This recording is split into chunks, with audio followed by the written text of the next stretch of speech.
So welcome everybody to another Thousand Farms webinar, our 24th since we started at the beginning of last year. We have Kauê de Sousa today, and I'll talk to you about what he's going to present in a minute. So like I said, we have Dr. Kauê de Sousa, who's a scientist at Alliance of Bioversity and CIAT based in Montpellier. And he's going to be talking about improving the FAIR and interoperable metadata in ClimMob. So FAIR, for those who may not remember, is findability, accessibility, interoperability, and reusability of data. And I'll just quickly introduce Kauê, although many of you may know him. He's a scientist, as I said, at the Alliance of Bioversity and CIAT, specializing in citizen science, agrobiodiversity, climate adaptation, and digital solutions for agriculture. He's played a leading role in developing the tricot approach and supporting digital tools such as ClimMob. Today, Kauê will introduce important updates to ClimMob's metadata registration system designed to improve the interoperability, documentation quality, and the fairness of tricot datasets. He'll explain why the metadata framework was redesigned, what changes users can expect, and how the new system will support better long-term data sharing, publication, and reuse. So with that, I will unshare my screen. Oops, 1 second. And Kauê, you can start sharing yours and begin the presentation. Yes. Thanks. Thanks, Rachel, and thanks everyone for attending. So this today webinar is going to be very technical, very data geek type of talks. But I think this is also for you to put like to understand and see the data that we are producing on ClimMob in a wider perspective. Recognizing that the data that it comes and it's generated on ClimMob, it is used in a wider perspective. So thank you. So this presentation was developed in collaboration with my colleague Marie-Angélique Laporte, which is the one also leading the, let's say, the data structure and the design of in the whole, not only on ClimMob but in the whole Alliance of Bioversity and CIAT. First of all, it's important to tell you why we had to do these changes in the metadata. We had some reports from users indicating why, and then it's important to say that, for example, ClimMob is part, the ClimMob data is part of a wider portfolio of data sets in agriculture. Some of you may think, okay, I'm designing this, and this can be used for my perspectives of introducing a new variety or releasing a new variety, but this belongs to, let's say, to a wider portfolio. And when it regarding of data, breeding data particularly, ClimMob data, the tricot data is just a tiny piece in a lot of in a more complex portfolio of things that later needs to be integrated for you as a breeder take decision on your breeding network or your breeding pipeline. So the first thing, like the first goal, of course, was to improve interoperability with breeding data. So we, from the previous interactions that we had with our partners doing this work, we had some feedback for questions that were asked, and then we had always to return to the stakeholder, to the person producing the data, to get feedback and understanding a bit more on the context of the data. So basically, the changes that we are implementing now is to avoid this return to you as a data provider when I know that you have busy schedules and you are not always there to help us with like sometimes with immediate requests. So basically, this is one of the goals as well. And of course, the goal at the end, when you generate data in ClimMob under a breeding perspective or even in a seed systems perspective, is that you want to compare the performance of your varieties in a on-farm setting and also in a station setting. And of course, the ultimate goal is to estimate genetic gain on farm or in the context that you're testing. So I just put this figure here. For example, the figure that you see here is basically a line where we fit the genetic gain of a variety over certain several varieties in Tanzania. And one of the things that is very important for us, for example, in having is the release year, for example. So this is something that it was not always available, and then we had always to return to the person to understand the context of the data. Just a moment. Uh, this is one example, for example, of interoperability with breeding data. So this is one pipeline that we implement with a tricot approach. So basically, the data comes from ClimMob. You generate rankings when you're doing a tricot trial, and then later on we integrate this data to breeding databases. Like the official breeding database now that we have in the CG is EBS. And then we integrate that to understand, for example, why farmers or consumers prefer a certain variety based on their inherent traits, basically on traits that you can collect in stations. Of course, to describe this pipeline, I would need an entire webinar for that. But this is just to put you in a context that we need to produce data in in a more wide framework. Why fair? We were talking about fair, no, and why fair matters in the CJR. So we know that the CJR has different centers, and different centers produce different types of data. Sometimes the data is in the user laptop, and then sometimes is in different standards. So something that we need to do is, first of all, standardize data, no, and something that also came and ClimMob is, let's say, on the head of this, and I will show you this in my last slide, is that ClimMob is fair by design because we already put this in the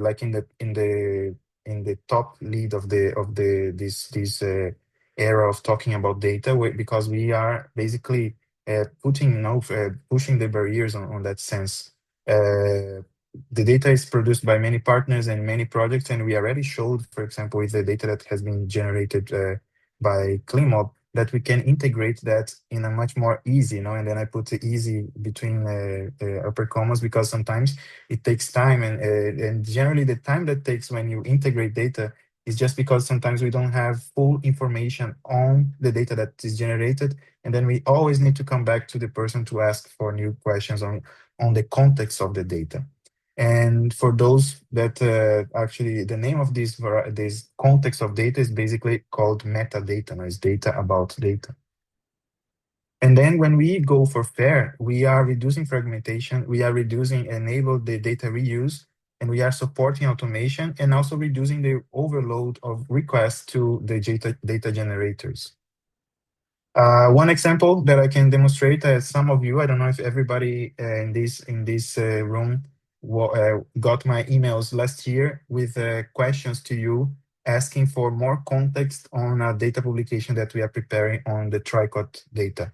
If you didn't get my email, don't feel that you were left out. It's basically because we had to halt the process because it was so much work, intensive work to actually get the context of the data.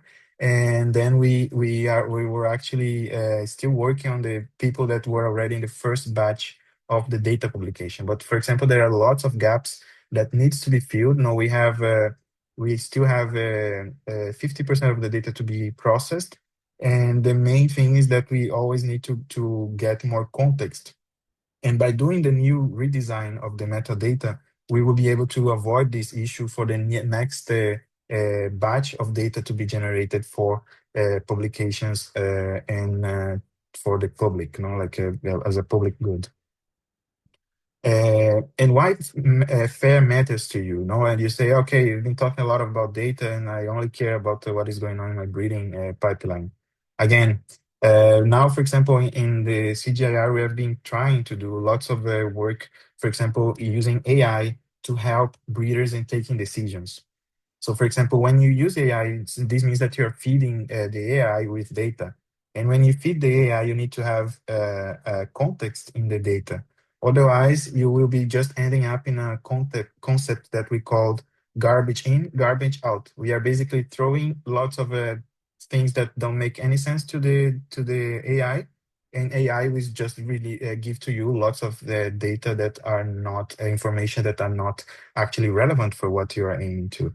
So the idea is that this is to help you in taking decisions whether you are using AI or you're not using AI. If you have context in the data, everything can be handled over very easy. So one example that I can demonstrate as well is sometimes people comes to us asking for support, for example, in analyzing their data, their metric data, the data that they collect, the yield and so on. And then generally this data is passed to our colleagues in Wageningen University, and then we need to explain all the context of the data and how many plants they found and things like this that were sometimes very tiny information. And then when you don't have a very structured metadata, this puts the ability of these our colleagues to actually to delay their ability in actually informing you in time, and then retarding the process of actually getting the results that you expect. So again, this is not using AI, but it still needs to have a bit more on fairness. Fair means that the data is easy to find, so that's why we are making this publication. Easy to get, no? That's why we have it available. You can combine and it can reuse for both machines and humans. When we're talking about humans, it means that the humans, we can read and we can guess the meaning of stuff, and we can read PDFs, we can make emails to the authors and ask questions, but machines cannot do that. So if you're thinking on moving data towards machines, we need to have a bit more context to avoid delays. And one of the classic examples that we have now is a fairgrounds that maybe some people here already heard about. It's a project that is there implementing and creating, let's say, an environment where we can integrate data for breeding. And one of the data that is going to be available there is the data that comes out of ClimMob when the data provider or the data generator releases in Fairgrounds. What I'm saying is that the data is not going straight to Fairgrounds. You need to give permission for that when you finish your trial, okay? Fair means that the data is findable, that you can discover it. You go to Google or you go to Zenode or any other tool, and then you can find it. Means that it's accessible, so it's not that it's there and then you need to create an account or you need to ask permission for someone else. Means that you can retrieve it easily. Means that it's interoperable, so you can combine it. So I've already demonstrated in other webinars and other presentations that you might have seen, and also in the YouTube videos that we have, that you can integrate ClimMob data, for example, with the breeding pipelines. This was basically slide 2 that I presented today. And you can also increase interoperate with climate data, with socioeconomic data. So this is one of the things. This is the interoperability part, and of course, it's reusable. Now, this means that you can, for example, you as the breeder, you design your trial to help you deciding which variety you should release next year in your breeding pipeline. But maybe in the next 5 years, someone, I don't know, some crop ecologist or I don't know, socioeconomic scientist decides to help you with a new research question and then uses your data. So you can use it for other stuff, and you can trust that this data is actually useful.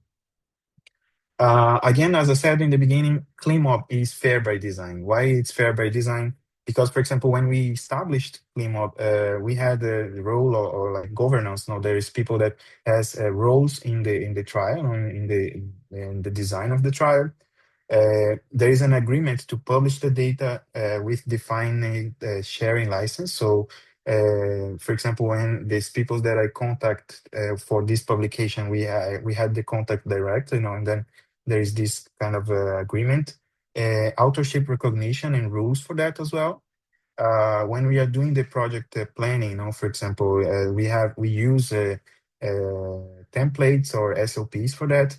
We link the data to crop ontologies. We also prevent private data or personal data to be published. So we take care of this as well. And of course, we have translations that are mapped to the same variable. So when you, this is something that is being now going much more further. But for example, you can either assess one use of one design or one tricot as SOP, either in English, in Spanish, or in French. And the IDs of these questions are always the same. So we can easily integrate that even if you implement different trials, like I don't know, in Senegal and Mozambique and Tanzania, which all the three countries has different languages, no? So you can treat them as the same trial, for example. And then running trials, now we also have randomization. We use ODK to capture the data. We also tag this data to GPS, and there is a timestamp as well. And of course, it's synced to a centralized location, so it's not spread everywhere. I cannot see the other one because my face is in front of it. So, and the other thing is fair by publication. Now, again, as I showed you, something that we are moving now is publishing the data of tricot that has been produced until 2025, and then also sharing it with another other data environments. Again, if you didn't get my contact for the data publications, because we there is a procedure for that, and then we are going to contact you. So don't worry about that. And this is what I wanted to demonstrate, why we had to do these new changes. I will not go to. I decided to not go to actually say what was the previous metadata to comparing to the existing one, because I don't think this makes many sense in terms of practicality. So what I will do now is that I will actually do a demonstration to you guys on how to fill data using ClimMob. So maybe I can take questions at the end, Rachel? And then I just go to the Yes. demonstration, no? So, Just to say 1 second that if people have questions that want to put in the chat straight away, they can. Okay, sorry. yes. So for example, let's say I'm here on ClimMob now, and you are familiar with that. If you're not familiar, this is your time to get familiar with it. Let me take out. And today, Rachel even sent the information about the data, the publication that she has leading in the last months. And something to see here, and also the link is called learn.climup.net. So if you can put it in the chat, Rachel, I appreciate. But if you see, this is the book that we've been working on in the last years, let's say. So we are seeing And the PowerPoint instead of ClimMob. What you're you refreshing. still see the PowerPoint. Yeah. Okay. Okay. So Rachel will put the link there, but I don't want to go through the publication. This is another webinar that she can do. The only thing that I want to say is that if you come here to one of the guides here, there is one called Design, and then there is one called Trial Documentation. So our colleagues from Mr. Bot, they took their time to describe the whole documentation. So if you have any doubts on the fields that I'm going to fill today, don't worry, there is an explanation here later. So because of course we cannot go through everything today. So again, it's in the learn.climup.net. And then if you go to design, and then you go to trial documentation, you see all the explanation that Sophia, Madeline, and Brandon were conducting. Okay, so here, for example, I have a project that this project was implemented in Tanzania under the context of grants that we had with one of our donors. I will just say which one was. And then I'm going to do the trial documentation, for example. And again, the trial documentation is something that is actually mandatory to be filled. So after that, you will be able to get your report. So it's basically a way that for people like to actually take it serious. No, that is not something that is just a small step in the tricot implementation, but is actually a necessary step for you to show to demonstrate what is the context of your data. So we have our project here, no, and then we have this. So here there are 8 fields to be completed. And the first one we start here is basically showing who are the person that are involved in the trial, who helped you producing this data. So for example, here I have a contributor name, and there are 2 ways of having contributor names here.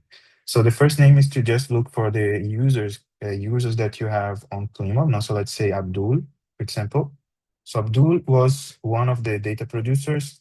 Abdul, he works for an international organization, and the organization that he works is World Vegetable Center.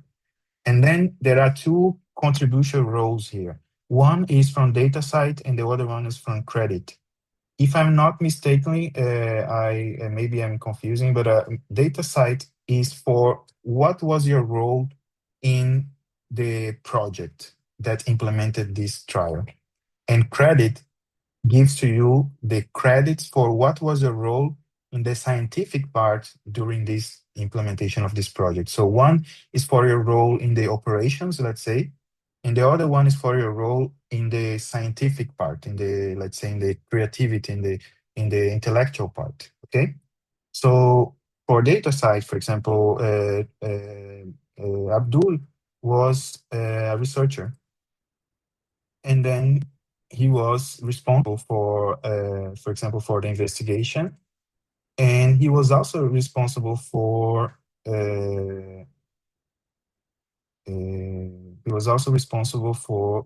the project administration. So then I will add another person, which is going to be Anna. Anna, I don't know if Anna is here. I don't see her. So here, Anna Black. So Anna was also part of was one of the persons involved in that. She She is also works here. for, yeah, she's in the webinar as well, but I mean, if she was here in the list of people. And then Anna was working for international organization. She worked with the World Veg as well. And then she was a data collector, for example, and also she worked with Abdul as a researcher. So you see, for her, I added 2 roles. And then as credit, she was involved in the investigation and in the methodology, for example. And then I will add a new name, and you can add as many as you want, but I will finish here. So I will add Indanico, which was also a member of the national organization. He is also World Vegetable Center. And then he was the supervisor. And also, yes, it was a supervisor.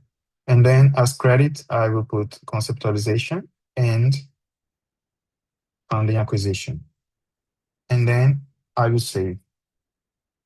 And then I will make one field as well, just to be sure that if you don't find the name of the person here, you can make one. So let's say none of the authors are here, so you can say, I don't know, Mina, I don't know, Lack. I don't know, we just copy. So you see, the name is not in the list, but you can still create this person, and then you can add here, okay? So just for you to know that you don't need to rely only on the names that are on ClimMob. So I will save. And then I will go to funders. Why funders is important? Because sometimes some funders require that the data needs to be stored in a other data set. For example, Norwegian funders has a different requirement than, for example, Gates Foundation. So when we know the funders, we know how to treat this data. So that's why it's so important. So let's say that, and sometimes some research that is developed in ClimMob doesn't have a funder. I have some examples, but let's say that you got funding for that. So the funder for this one actually was the Norwegian Agency of Development and Cooperation. So the title was Bold Work Package 7. And the grant number, it's something that of course, you need to access. You need to access this number in the website. But this is a CT, and then I think it was 227.24. This was the number, and then you can add other donors if you want. Okay, so you can add here or you can save. And then we go to the experimental design. The experimental design is very important. Remember that I was talking about the integration with breeding. So something that we need to know, for example, is if you had a standard plot size. So for example, something that is happening on ClimMob is that, of course, in tricot trials, when you do tricot, is that every farmer should receive the same amount of seeds, no? Or seedlings or plantlings, no? Or stems if you are working with let's say cassava, for example. So, but sometimes some teams, they don't implement the trial or the plots in the same size because some farmers don't have the space and things like this. So this question comes on the sense that, okay, how many seeds or how many plants has been given to farmers? So in that case of this project, they follow the standard plot size, and the plot size was 10 square meters. And then how many seeds or plants per plot? So it was about 450 plants. And then specific design. So for example, sometimes people implement tricot, sometimes people implement a tailored design. Now, sometimes it's not even tricot, it's just comparing two options or more than three options. It's not tricot, but is a ranking of 5, for example, 5 plots per farm. But in that case, it was a tricot. And this describe any special feature of the trial, so none. Indicate which market segment. So this is very important, for example, if you are in a breeding pipeline, so you can check the market segments, but this trial was not in a breeding pipeline of the CG, so it's just not applicable. And also the TPP is not applicable. TPP is a target product profile. So if you don't know what a TPP means, this means that it's not applicable. Simple like that. Okay. And then we come to the genotype. Something that always happens is sometimes people can make mistakes when they type the names when they register on ClimMob. So here is your chance to update the name. So let's say that you wrote Madeira 1, but actually Madeira, probably it was just one I, or maybe you forgot to put 2 I's.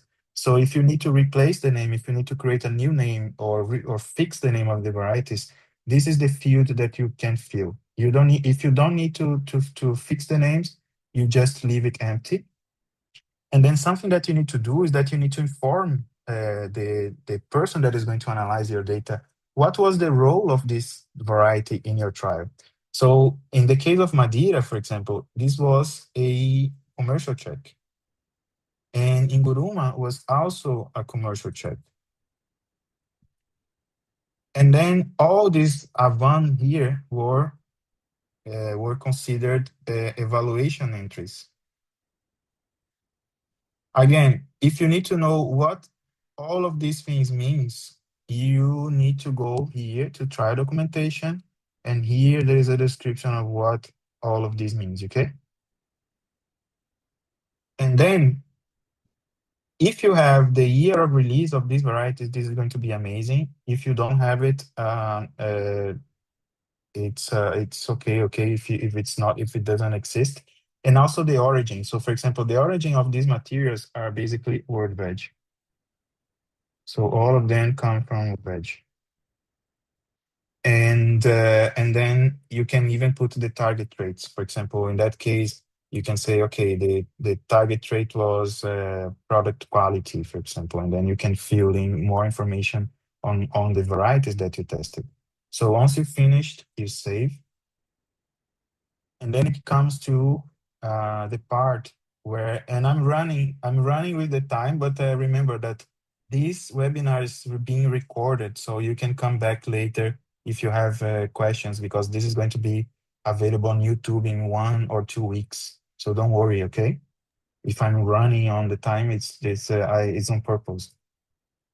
And then you go for participant recruitment. So we need to know how you identify the farmers or the consumers that you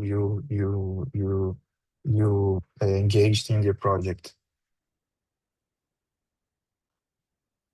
And then we need to know. So then, for example, how did you calculate your sample? Do you still hear me? Yes. Yes. Yeah, because everything happens, when I've had a very quiet morning, and then now everybody's is calling me. Okay, so ClimMob, what did you use to do? So generally, when people calculate the sample size, we use the ClimMob sample calculator, no? But sometimes people is doing the sample size of farmers based on seed availability, or maybe the number of that the donor requested you to do, no? So in that case, it was a mix. It was a ClimMob sample calculator and also donor requirement. Okay. Kauê, can I just And then, interrupt to say that just to yes, remind people that the ClimMob sample calculator is now in the book, in the ebook. also in the design part, also here on the Yeah. design. I It think that used if you read that, you sampling. will, yes, in the sampling part, there is something here. So indicate the criteria used for participant selection. So basically, you can say, no, we use it based on the experience on based on prior studies of our existing data sets. So basically, this is how WorldVet did, because they are already doing these trials before. And then indicates how participants were approached for recruitment. So it was basically an invitation through the organization and extension officer recommendation. And then indicates local locations where participants recruited took place. So basically, it was meetings with communities and also at the household. And indicates how participant recruitment was formalized. So farmers, they gave signed consent and also form consents by community. Yes, let's sign individual consents. So then you save. And we are almost there. And I'm taking time because I'm explaining to you guys. This would be Madeline from Mr. Bot. She calculated that, and this took to her 15 minutes to fill everything. So of course we are running on with against the time. So that's why, and also I'm explaining to you guys. So that's why you can feel like this. Okay, this is too much. But no, if you do it per trial. And then indicate how the tricot approach is planning to participants. So in that case was group training sessions before trial implementation. And also they did meetings with farmer groups. And indicate how structures were given to farmers. And then you say how to set up the trial. This is which type of structure. And also, yeah, this is the only one. Indicate how training sessions were set up. So it was group sessions. And indicate the following procedures used to ensure participant adherent to instructions. So basically they did follow-up visits and indicate any individual inputs provided to participants. So in that case, there was no inputs, but I know that some trials, for example, they use inputs, and this influence a lot the results that we have. No, some people sometimes give fertilizers or agrochemicals. So in that case, there was no. And then I am almost there. How the data was collected. In that case, the data was collected through farm visits. And then they used ODK to collect the data. And then we save. And then results communication, indicate how the results were communicated.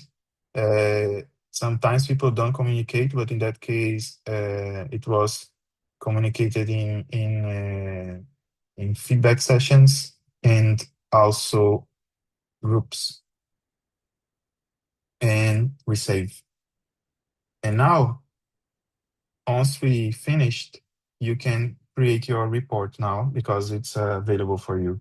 So this was the demonstration for me showing to you. First, we went through understanding why these changes were necessary. There's many things that changed now. Now, for example, we recognize, we check, for example, who was the donor of this project. So then we can understand how we should treat this data. For example, when the donor comes from CGIAR, generally you understand that this data is of public good, so there is a way of treating this data, and this is one thing that has been changed. For example, now is also the giving credits to the author, so you know exactly which was the role of this person, each person in the data generation and also in the project. And you can also assign several rows of that, and all standards, like a credit and data site are standard ways of assigning rows to people. The second thing was registration of the variety rows in the trial. And the second thing was also considering on the plot size and standards and all these things that sometimes was not so standard. Again, thank you, and thank you for attending this webinar, and I'm open for questions. Great. Thank you very much, Kauê. That was really straightforward. I appreciate the clarity. I do have a couple of questions in the chat. One of them was actually answered by Marilyn, and that was Gospel asked, do contributors get notified whenever they are added to the session for any project? And Marilyn from Mr. Bot said, not in this version, but they are working on it. So I think that's pretty clear. And then, do I have another one from Gospel? Yes.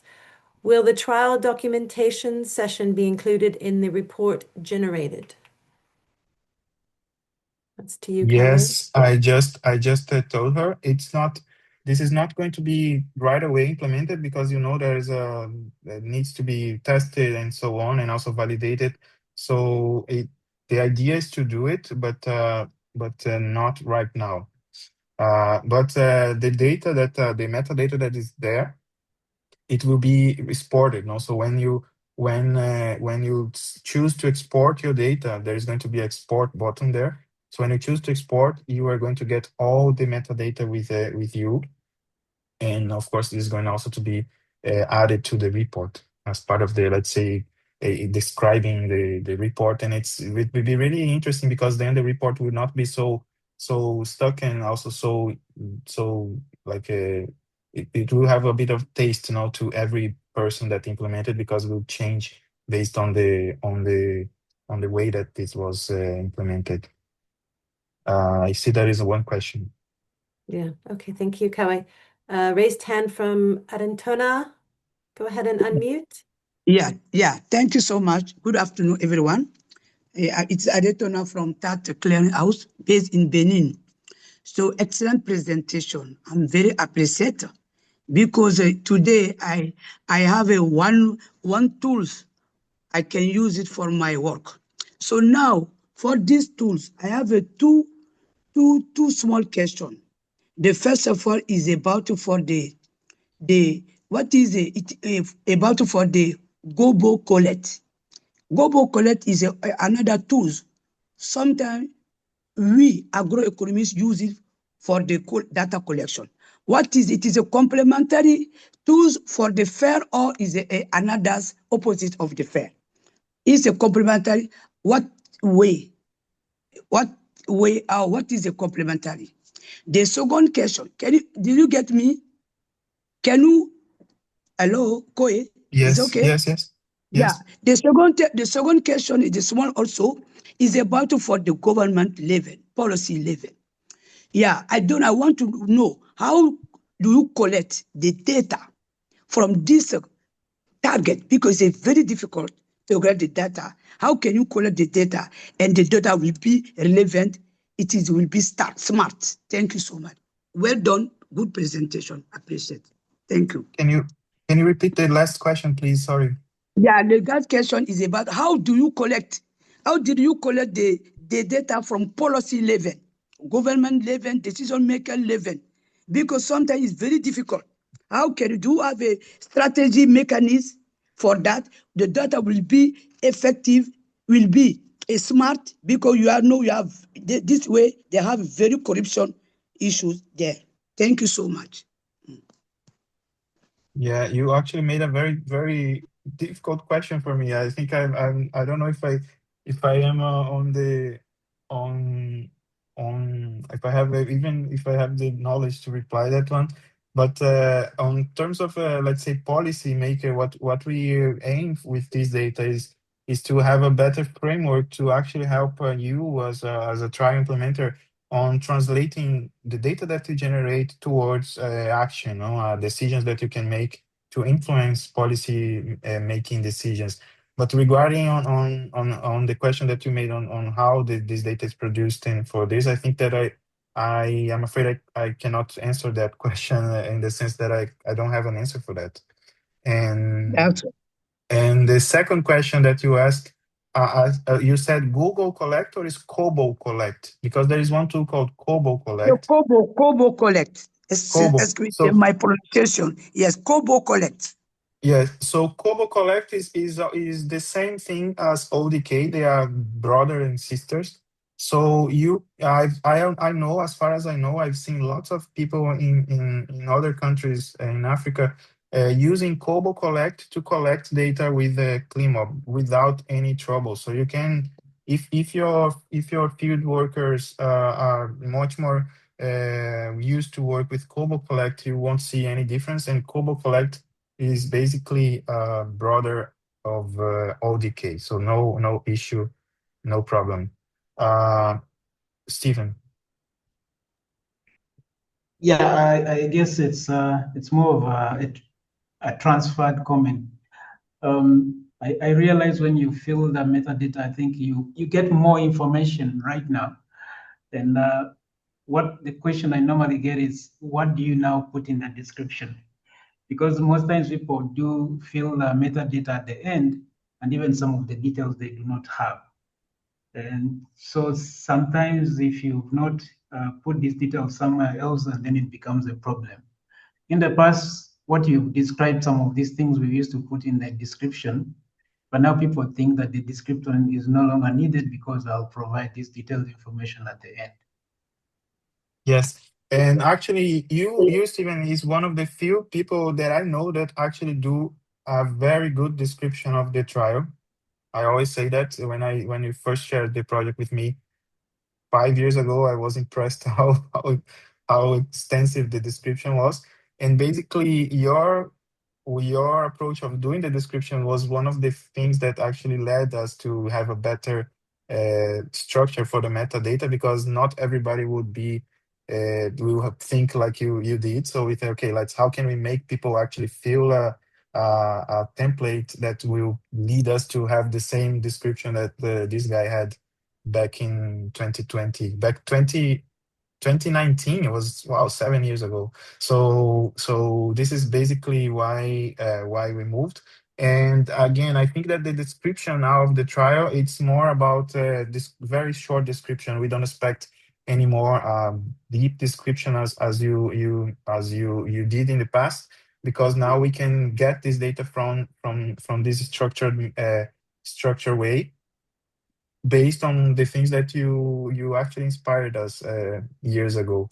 And yes, I see some Yeah. comment. Yeah, there's a question from Daniel. Is it possible to export data for a particular location and analyze it outside the system? If possible, how do I do it? Yes, is it possible, Daniel? We have several packages that do that, and in the ebook that Rachel just put in the chat, if you go to the session called Data Analysis, you will see everything. Let me put the link specific for the analysis. So this is the link. Yeah, and while he's typing that, I'll just say that you should have all received an email from me today with the links for the ebook. as What well. do you mean about what are the limits of these two? I didn't understand the question actually. What type of limits in size or in number of data sets? Adentona is your question? Yeah, it is a detonate again. So I said this tool, any tools have a limit. What is the one limit of this tool? Because the new tools sometimes updated. You remember? Yeah. What is the limited now for this tool? Limitation. Well, the limitations that we have, for example, is getting variety metadata, for example. We have this limitation. That's why we are trying to solve this issue inside with this step, for example, when you need to inform or give to us all the information on the varieties. So, and also there are, I don't know, there are limitations on I cannot think on any other, but this is one of the limitations, for example, and that's how we try to overcome these issues with our own metadata. But as you use it, you will see limitations, and it's good if you also tell us. So then I would either try to improve or try to integrate to an existing tool that solves or overcomes this limitation factor. Yes, that's how we improve the software is feedback from users. It's very important for you to get in touch. Anyone else have a question or a comment they'd like to share? Raise your hand. Just a comment on the challenges. Maybe it's good to indicate here now. You can indicate that directly on the software under the chatbot. When you have a difficulty and the team will either respond or they will provide for you a timeline where they will respond to your challenges. Okay, thank you. Anyone else? Okay. Well, thank you again, Kauê, very much for that demonstration. I think it was very practical for people, and they'll be able to now record their own metadata. I just wanted to share my screen before we part because I want to remind you of the resources that we have online for 1,000 Farms. There's the project website, the community website, which many of you are already members of, but if not, please go there and sign up to engage. And that's where all of these recorded webinars are posted. And then, as I said, we now have this, and as Kauê said, this new online reference book on tricot as of today, and that's the URL for that, learn.climob.net. So everything is in that book. But don't hesitate to reach out if you have any questions. And as always, I thank you very much for joining us today, and we will see you at the next webinar. Thank you very much.